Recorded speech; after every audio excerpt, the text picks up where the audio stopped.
बिस्मिल्लाहिर्रहमानिर्रहीम। अस्सलाम वालेकुम। Welcome back to my YouTube channel. आज की वीडियो में मैं आपके लिए एक बेहतरीन अपॉर्चुनिटी लेकर आई हूँ जो कि Pakistan armed service board under ministry of defence की तरफ से अनाउंस की गई है और इसमें मल्टीपल जॉब्स जो हैं अनाउंस की गई हैं। सबसे पहले हम इस एडवर्टाइजमेंट का ये टेबल जो है वो अच्छे से समझ लेते हैं। सबसे पहले हम कॉलम को देखें जिसके अंदर सीरियल नंबर, पोस्ट नेम, पे scale, number of seats, age limit and qualification and eligibility given की गई है।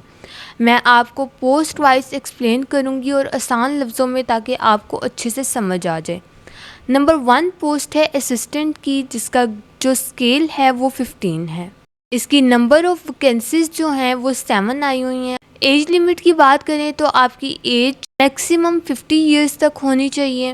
हम बात करते हैं कि इस असिस्टेंट की जॉब में आपका क्या काम होगा, आपने काम क्या करना होगा।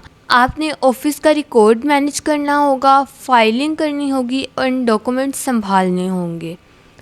क्वालिफ़िकेशन क्राइटेरिया की बात करें तो आपने ग्रेजुएशन की हो और आपको कंप्यूटर चलाना आता हो और आपने NITB कोर्स ज़रूर करना है। ये उन्होंने रिक्वायरमेंट में गिवन किया हुआ है, आपने NITB कोर्स करना है।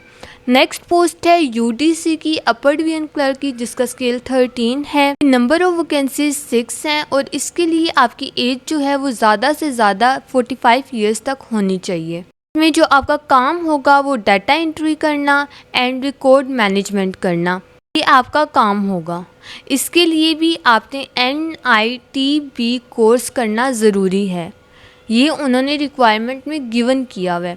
अब नेक्स्ट पोस्ट की अब हम बात करते हैं जो कि है लोअर डिवीजन क्लर्क की जिसका स्केल 11 है। इसकी नंबर ऑफ़ जो वैकेंसीज़ हैं वो 8 हैं। इसके लिए आपकी एज 45 ईयर्स तक होनी चाहिए। आगे अब हम बात करते हैं कि इसमें आपका काम क्या होगा। आपका काम होगा टाइपिंग एंड फाइलिंग करना, इसके लिए भी आपने NITB कोर्स ज़रूर किया हो। फिर नेक्स्ट पोस्ट की अब हम बात करते हैं जो कि है DMO की, का स्केल 4 होगा। इसकी number of post, number of vacancies 3 हैं एंड इसके लिए भी आपकी एज मैक्सिमम 45 ईयर्स तक होनी चाहिए। Pakistan army, navy, air force से रिटायर्ड हवलदार हैं वो इसमें अप्लाई कर सकते हैं। फाइलिंग और फोटोकॉपिंग का उन्हें एक्सपीरियंस होना चाहिए। नेक्स्ट अब हम बात करते हैं ड्राइवर की जिसका स्केल 4 होगा। इसकी नंबर ऑफ वैकेंसीज 1 है और इसके लिए आपकी मैक्सिमम एज 45 ईयर्स तक होनी चाहिए। आपके पास आपका ड्राइविंग लाइसेंस होना ज़रूरी है जो कि एक्सपीरियंस में मांगी गई है। नेक्स्ट अब हम बात करते हैं नायब कासिद की जिसका जो स्केल है वो 1 है। इसके और आपकी मैक्सिमम एज 45 ईयर्स तक होनी चाहिए। इसमें रिटायर्ड फ़ौजी जो हैं वो अप्लाई कर सकते हैं और आपकी क्वालिफ़िकेशन मैट्रिक पास होनी चाहिए। नेक्स्ट अब हम बात करते हैं चौकीदार की जिसका स्केल 1 होगा। नंबर ऑफ़ वैकेंसीज 8 हैं और इसके लिए आपकी मैक्सिमम एज 45 ईयर्स तक होनी चाहिए। इसके लिए रिटायर्ड फ़ौजी अफराद अप्लाई कर सकते हैं और आपकी एजुकेशन मैट्रिक पास होनी चाहिए। नेक्स्ट अब हम बात करते हैं माली की जिसके लिए आपका स्केल 1 होगा। इसकी नंबर ऑफ़ वैकेंसीज 1 है। इसके लिए आपकी एज मैक्सिमम 45 ईयर्स तक होनी चाहिए और इसके लिए भी रिटायर्ड फ़ौजी अफराद अप्लाई कर सकते हैं जो कि मैट्रिक पास हों।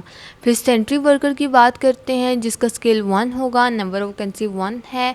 इसके लिए आपकी मैक्सिमम एज 45 ईयर्स तक होनी चाहिए। इसके लिए भी रिटायर्ड फ़ौजी अफराद अप्लाई कर सकते हैं जिन्होंने मैट्रिक पास की हो। नेक्स्ट अब हम बात करते हैं एज लिमिट की। वैसे मैक्सिमम तमाम पोस्ट के लिए जो एज हमें रिक्वायर्ड है वो 45 ईयर्स है, लेकिन असिस्टेंट के लिए 50 ईयर्स है। अब आगे हम बात करते हैं ट्रेनिंग पीरियड की। आपकी 1 ईयर की ट्रेनिंग पीरियड होगा। इस दौरान आपकी जो परफॉर्मेंस है वो चेक की जाएगी। अब आगे बात करते हैं एप्लीकेशन फॉर्म की।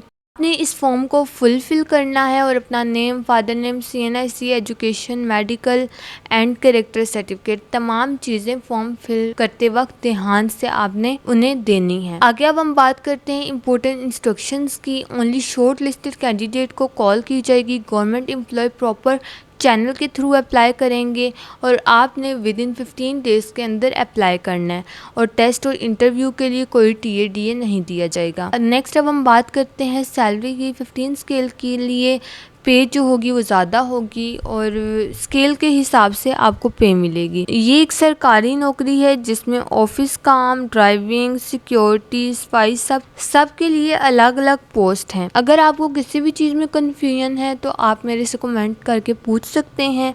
तो इसी के साथ साथ अगर आपको मेरी वीडियो पसंद आई हो तो लाइक करें, सब्सक्राइब करें और अपने दोस्तों के साथ शेयर करें और मुझे दीजिए इजाज़त। अल्लाह हाफिज़।